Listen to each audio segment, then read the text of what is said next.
tell you that when I came, I thought that once I arrive, there'll be jobs waiting for me, especially because guys, we're in Thunder Bay. Yeah. It's a smaller city in Ontario. So I was like, oh, it's a smaller city, so there should be jobs or something. It's a lie. It's a lie. You act from the perspective as an African. The thing is, where we come from, it's just normally learning and writing exams. So you need to know the stuff and produce it and then pass.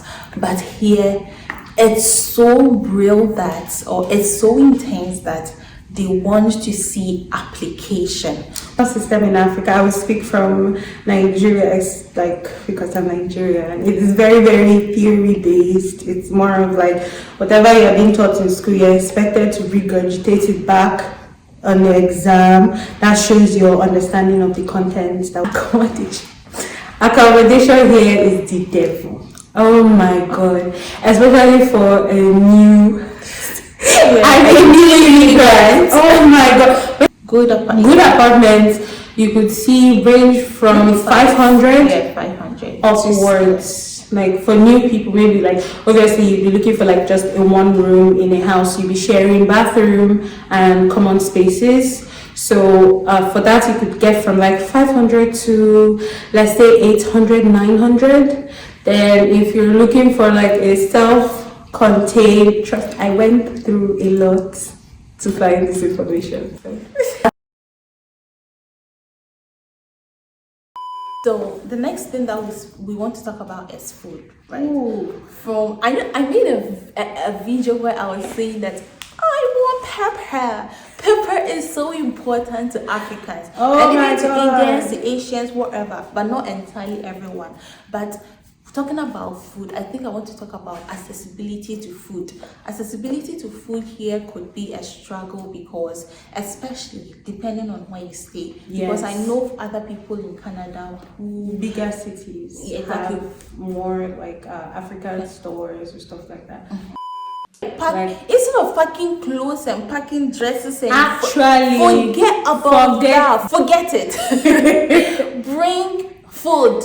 Bring food. Because look, I came here and I realized most of the dresses I brought, I'm not even wearing them. Useless. I'm not wearing it. I'm not wearing it. Useless. See, you think that you want to wear it, but it's just a handful, just few clothes. Mind you, we're talking again from our smaller city, which is actually and from colder. our experience. Yes. Here is actually colder than some of like cities, Toronto. Yeah, towards the south. We're at the northern part of Ontario, so it's relatively colder than other parts of like us. For us, our snow stopped early May.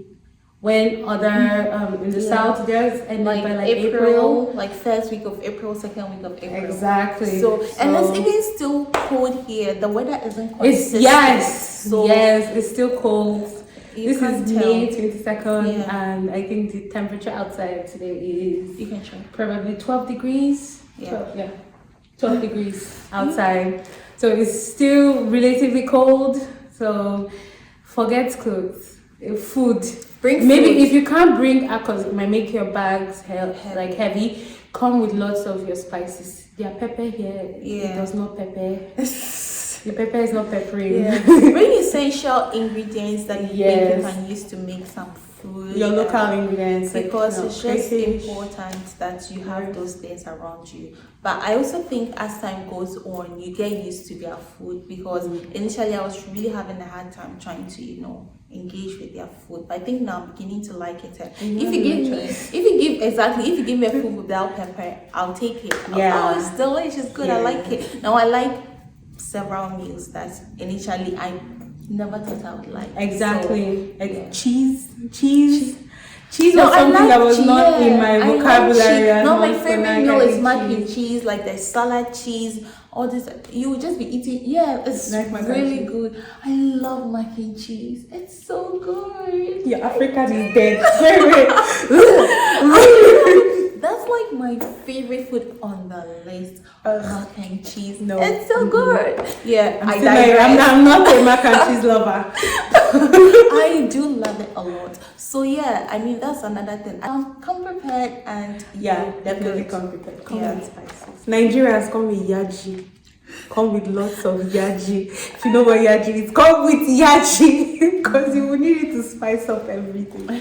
And then with respect to finance and lifestyle, I would start by saying that it's very important to save sometimes, right? But sometimes it becomes really hard as an international student because here's one thing: most international students that come here like fend for themselves. They take care of themselves, they pay their bills, they do everything for themselves. So imagine most of the times it's just like from hand to mouth. What you get is what you spend or feed or something. So you don't really get the comfort to save. Like if you really want to save, then it means that you have to be cutting on some kind of lifestyle or some kind of expenses, or even eating out and things like that to save. Eating out is a luxury.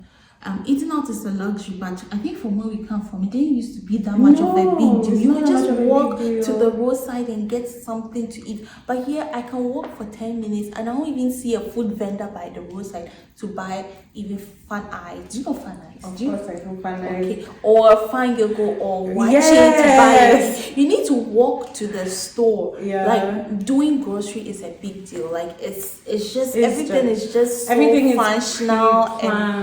functional and it's just organized, and so sometimes it makes saving really hard. I think it's like there was something else I noticed, like in Nigeria, for example, our rent, we pay rent yearly. So once you pay your rent, that's it, you're good. But here, rent is being paid monthly, so the space for saving is quite very small, because from your salaries here, salaries are being paid bi-weekly, so that's like every 2 weeks. That's when you receive your pay. So once your pay comes in, you would have to cut out your pay for your rent out of that week. Then you also have to think about groceries, telecom, you have to guess your phone bills. And some other expenses that you can't think of at the top of your head. Sometimes you might want to buy a dress, sometimes you can. And also there's the weather or the season changes. So you need to dress based on the season. So at some point you just need to get much warmer clothes, you need to get light clothes, and it all comes at a cost. And you're doing this all by yourself. But sometimes I digress again, but sometimes the expectation that people give to people who are here is that, oh, you're working and you're earning maybe $300 or $500 in 2 weeks. Oh, that's a lot of money. Bro, just know that like the thing is, people in your home country, they convert the money for you. So that's a whole lot of money from where you come from. But here it's nothing.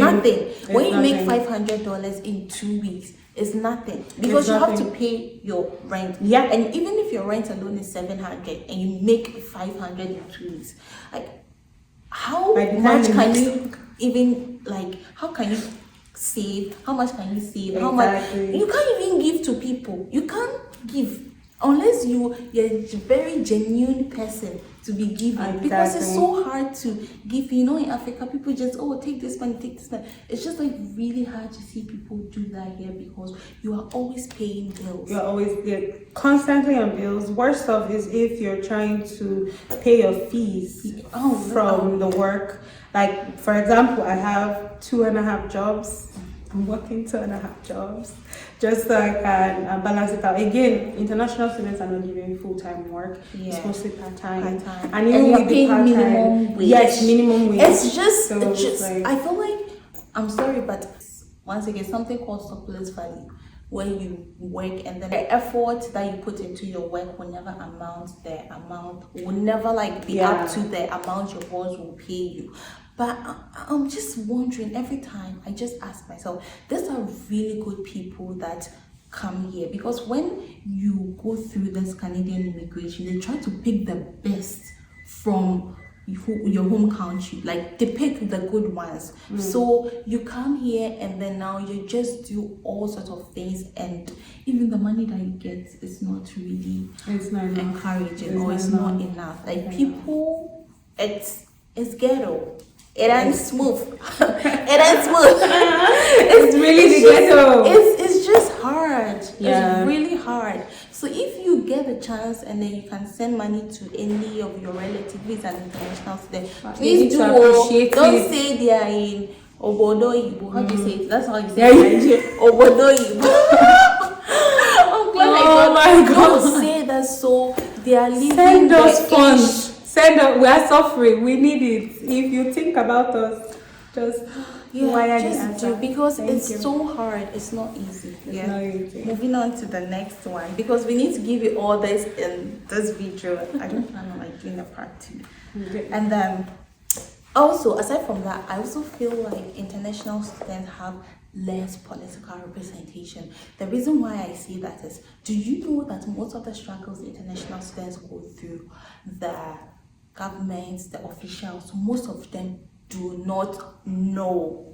They don't know. People are being exploited, and even the fees we pay, because international student fees are not regulated. Nope. I repeat, they are not regulated. So people pay like so much, and even domestic students and lecturers and other people, they can attest to the fact that it's so expensive. It's ridiculously expensive. Yep. But that's what you have to pay, and then they can't do anything about it. One thing I've also noticed about Canada is they are so hard on giving funds.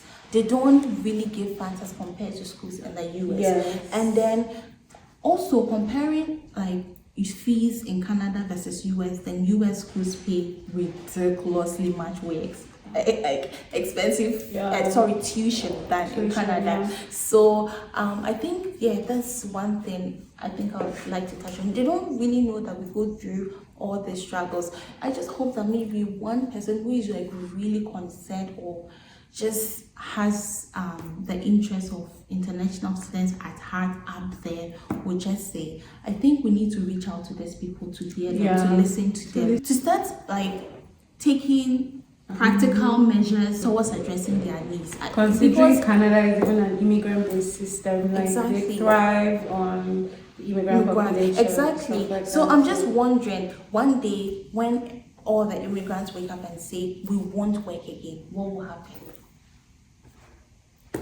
So it's going to be so hard, because we bring so much into the economy, we bring so much into the economic growth in Canada. But I do not see why they don't see it. If we want to really run the statistics now, international students pay exorbitant fees. Yep. You pay accommodation, you pay telecom bills, you pay fees, you pay this tax. Taxes. They are taking taxes out of everything. Reputable or respected jobs that you can do, and the jobs that they give you to, it's just so overwhelming to one, your health, your physical being. It's exhausting. And then two, you're a student, so managing these two things become like so very hard and difficult. God. The worst is if you are with children. And someone say that I think in Canada, the reason why people don't give a lot of international students funding is because they believe that most of the money are taxpayers' money, and then it should go back to the people who pay tax. This is a practical example. A domestic student pays 3,000 tuition, and an international student pays 8,000 for tuition. That's a whooping difference of 5,000. What do you mean? You don't pay tax? You pay tax on our school fees are taxed. Exactly. It's not like it's not. Everything, I think in Toronto where we're staying, the tax is 13%. So yes, 13. Yeah, it's 13. On almost everything except essential goods. These are just the hard truth or hardcore struggles that we go through. Honestly, it's just crazy. And I think the next thing or the last thing that we should just touch on is the fact that when you're here and you're just quote unquote, you're really vulnerable. Honestly, you're vulnerable to a lot of things, especially to the system, to the bosses. I think the major issue here is that there's no community type thing here, that support, or even if there is, the issue is that when students come here, they just really focus on schooling and working. Yeah. And it takes too much of their time that looking for maybe an institution or an organization to support them would, it's probably the last thing that comes on their mind. Yeah. Because you have the mindset that, oh, you have to do it by yourself, you have to work, you have to make this, that. So it becomes a real struggle at some point in time. So something can be very vulnerable, and it's honestly not fair. It's not at all. So once again, most of the things that we've shared are based on our experiences, personal experience and where we live. Exactly, and also from the stories that we've heard. And then we think that you could utilize this information. Oh God, I forgot to tell you guys to subscribe, like, smash the like button, hit on the notification bell, and subscribe to the channel, and do all the good stuff. And so guys, if you did like or enjoyed the video, please be sure to leave a comment in the comment section. Let us know if this video was helpful, if it was informative, if you learned a few. And also, do not forget to share this video.